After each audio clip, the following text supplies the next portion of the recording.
راہگیر کے لیے روٹی میں زہر ڈالنا۔ کہا جاتا ہے کہ ایک عورت تھی جو ہر روز اپنے گھر والوں کے لیے روٹی بناتی تھی اور ہر روز کسی بھوکے راہگیر کے لیے ایک اضافی روٹی بناتی تھی اور اس اضافی روٹی کو کھڑکی میں رکھ دیتی تھی جو اسے لینے کے لیے گزرتا تھا، اور ہر روز ایک کباڑی والا فقیر وہاں سے گزرتا اور روٹی لے جاتا اور گھر والوں کا شکریہ ادا کرنے کے بجائے یہ کہہ کر چلا جاتا، جو برائی تم کرتے ہو وہ تمہارے پاس رہے گی اور تم جو نیکی کرتے ہو آپ کے پاس واپس آئے گی۔ روزانہ کباڑی روٹی اٹھاتا تھا اور وہی الفاظ بولتا تھا، جو برائی آپ کرتے ہو وہ آپ کے ساتھ رہتی ہے اور جو اچائی آپ کرتے ہو وہ آپ کے پاس واپس آتی ہے۔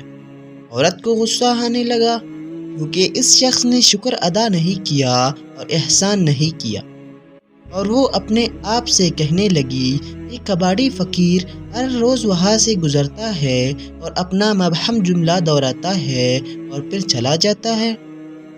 ایک دن اس عورت نے اپنا ذہن بنا لیا اور فیصلہ کیا کہ میں اس کباڑی سے چھٹکارا حاصل کر لوں گی۔ اس نے اس روٹی میں کچھ زہر ملایا جو اس نے اس کے لیے بنائی تھی اور اس کھڑکی میں رکھ رہی تھی کہ اس کے ہاتھ کانپنے لگے اور سوچنے لگی کہ یہ میں کیا کر رہی ہوں۔ پھر اس نے روٹی کو آگ میں جلانے کے لیے پھینک دیا۔ پھر اس نے ایک اور روٹی بنا کر کھڑکی پر رکھ دی۔ حسب معمول کباڑا آیا اور روٹی لے کر بولا، تم جو برائی کرتے ہو وہ تمہارے ساتھ رہتی ہے اور جو اچائی کرتے ہو وہ واپس آ جاتی ہے۔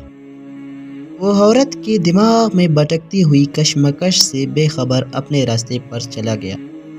وہ عورت ہر روز روٹی بناتی تھی، اپنے بیٹے کے لیے دعا کرتی تھی جو اپنے مستقبل کی تلاش میں کافی عرصے سے دور گیا تھا اور کئی سالوں سے اس سے کوئی خبر نہیں ملی تھی، اور وہ اس کی سلامتی کی دعا کرتی تھی تاکہ وہ اس کے پاس واپس آ جائے۔ اس دن جب اس نے زہر آلودہ روٹی سے نجات حاصل کی تو شام کو کسی نے گھر کا دروازہ کھٹکھٹایا۔ جب اس نے دروازہ کھولا تو اسے حیرت ہوئی کہ اس کا بیٹا دروازے پر کھڑا تھا۔ وہ پیلا اور تکا ہوا تھا اور اس کے کپڑے تقریباً پھٹ چکے تھے اور وہ بھوکا اور تکا ہوا تھا، اور جیسے ہی اس نے اپنی ماں کو دیکھا اس نے کہا، یہ ایک معجزہ ہے کہ میں یہاں ہوں۔ یہاں سے چند میل کے فاصلے پر میں تکا ہوا تھا اور اتنا تکا ہوا تھا کہ راستے میں ہی گر گیا اور میں تقریباً مر گیا تھا۔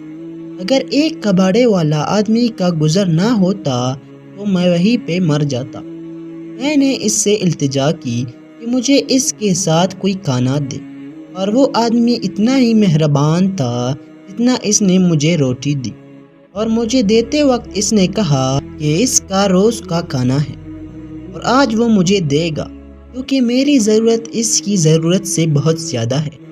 یہ الفاظ سنتے ہی ماں کا رنگ پیلا ہو گیا اور اس کے چہرے پر دہشت نمودار ہو گئی، اور اس نے دروازے سے ٹیک لگا کر وہ زہر آلود روٹی یاد آ گئی جو اس نے آج صبح ہی بنائی تھی۔ اگر وہ اسے آگ میں نہ ڈالتی تو اس کا بیٹا ہی اسے کھا جاتا اور جان سے ہاتھ دھو بیٹھتا۔ اس وقت مجھے کباڑے کی الفاظ کا مطلب سمجھ میں آیا، جو برائی آپ کرتے ہیں وہ آپ کے ساتھ رہتی ہے، جو اچائی آپ کرتے ہیں وہ آپ کے پاس واپس آتی ہے۔ نیکی کرنا مت چھوڑو خواہ اس کے وقت کا اندازہ نہ ہو۔ ایک دن خدا آپ کو اس کام کے لیے بیدار کرے گا جو آپ نے اپنی زندگی میں کیا تھا۔